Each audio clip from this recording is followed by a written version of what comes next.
Assalamualaikum warahmatullahi wabarakatuh. Perkenalkan, nama saya Fauziana Dilania Sumputri dengan NIM 2305878 dari Prodi Pendidikan Sosiologi.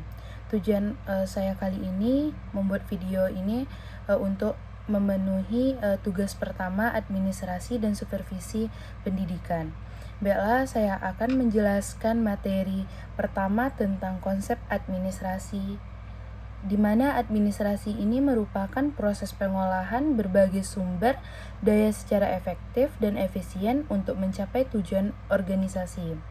Dalam konteks ini, administrasi tidak jauh berbeda dengan manajemen karena keduanya melibatkan perencanaan, pengorganisasian, pengarahan dan koordinasi, dan pengawasan.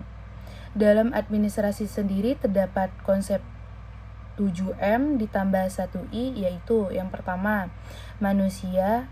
Pengolahan SDM ini sangat penting karena setiap individu itu memiliki motivasi dan tujuan berbeda. Yang kedua, uang. Keuangan harus dikelola dengan baik karena menjadi faktor yang dapat mempengaruhi keputusan dan orientasi seseorang.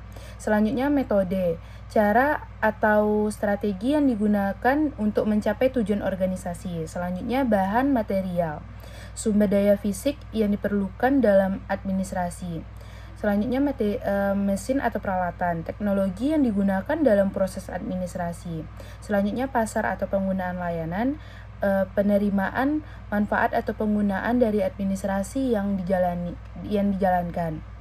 Selanjutnya, waktu, pengelolaan waktu agar efisien dan efektif. Selanjutnya, informasi, pengelolaan data dan informasi yang akurat untuk pengambilan keputusan. Administrasi juga dikatakan dengan teori X dan Y, di mana teori X itu menganggap manusia pada dasarnya malas dan harus dikontrol agar bekerja efektif. Sedangkan teori Y itu menganggap manusia itu tidak memiliki motivasi instruksi yang bisa dikembangkan melalui pendekatan yang tepat. Selanjutnya, konsep administrasi pendidikan, di mana administrasi pendidikan ini merupakan penerapan prinsip administrasi dalam bidang pendidikan dengan tujuan meningkatkan efektivitas dan efisiensi proses belajar mengajar. Tujuan utama dari administrasi pendidikan itu adalah untuk mencapai lingkungan pendidikan yang mendukung pembelajaran yang berkualitas, di mana administrasi pendidikan ini memiliki karakteristik berbeda-beda dengan administrasi umum karena bersifat non-profit oriented, artinya tujuan utamanya bukan mencari keuntungan, tetapi melainkan memastikan bahwa proses pendidikan ini berjalan dengan baik. Fungsi utama dari administrasi pendidikan ini mengacu pada PWAKS, di mana yang pertama itu planning atau perencanaan, penyusunan strategi pendidikan yang sesuai dengan kebutuhan. Yang kedua, pengorganisasian, mengatur sumber daya pendidikan agar bekerja secara efektif. Selanjutnya, actuating atau penggerakan, di mana mendorong tenaga pendidikan dan peserta didik untuk mencapai tujuan pendidikan. Selanjutnya, pengawasan mengevaluasi apakah administrasi pendidikan itu berjalan sesuai rencana atau tidak. Selanjutnya, konsep profesi. Profesi sendiri itu merupakan pekerjaan yang memerlukan ahli khusus memiliki standar etika secara diperoleh melalui pendidikan dan pelatihan yang terstruktur. Tidak semua pekerjaan bisa disebut profesi karena harus memenuhi kriteria tertentu, seperti memiliki fungsi sosial yang signifikan, menurunkan keterampilan dan pengetahuan yang diperoleh melalui pendidikan tinggi, dan memiliki kode etik yang mengatur praktiknya. Yang terakhir, memberikan imbalan finansial yang sesuai dengan layanan yang diberikan. Dalam bidang pendidikan Guru, dosen, kepala sekolah, dan administrator pendidikan merupakan profesi karena mereka memiliki kualifikan akademik serta kode etik tertentu dalam menjalankan tugasnya. Istilah terkait profesi itu, profesional itu merupakan seseorang yang memiliki keahlian dalam suatu bidang. Sedangkan profesionalisme itu sikap mental dan komitmen dalam menjalankan tugas sesuai standar profesi. Profesionalitas yaitu kualitas seseorang dalam menjalankan tugasnya sesuai dengan keahlian yang dimiliki. Selanjutnya, bidang garapan administrasi pendidikan, di mana administrasi pendidikan ini mencangkup berbagai aspek yang harus dikelola.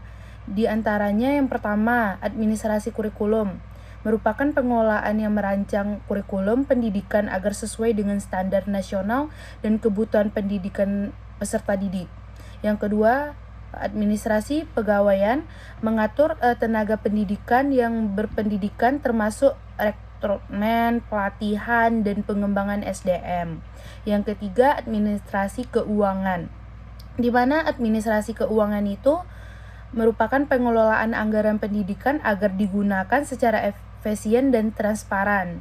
Yang keempat, administrasi sarana dan prasarana, merupakan pengelolaan fasilitas pendidikan seperti gedung sekolah, laboratorium dan alat pekerjaan. Yang kelima, administrasi peserta didik, di mana pengelolaan data siswa, penerimaan peserta didik baru, bimbingan serta layanan akademik dan non-akademik.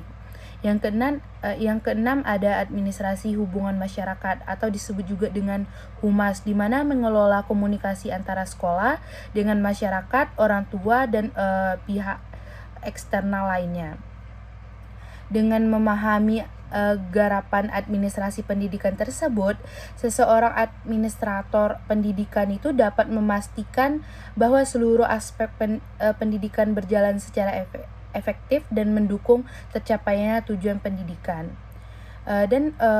Dari penjelasan yang saya sampaikan, dapat saya simpulkan bahwa administrasi pendidikan itu bukan sekedar pencatatan atau pembayaran, tetapi mencangkup proses manajerial dalam mengelola sumber daya pendidikan. Administrasi tersebut yang baik akan menciptakan mutu pendidikan yang lebih baik dan berdampak pada keberhasilan peserta didik di masa depan. Sekian dari saya, hanya itu yang saya dapat sampaikan. Sekian, wassalamualaikum warahmatullahi wabarakatuh.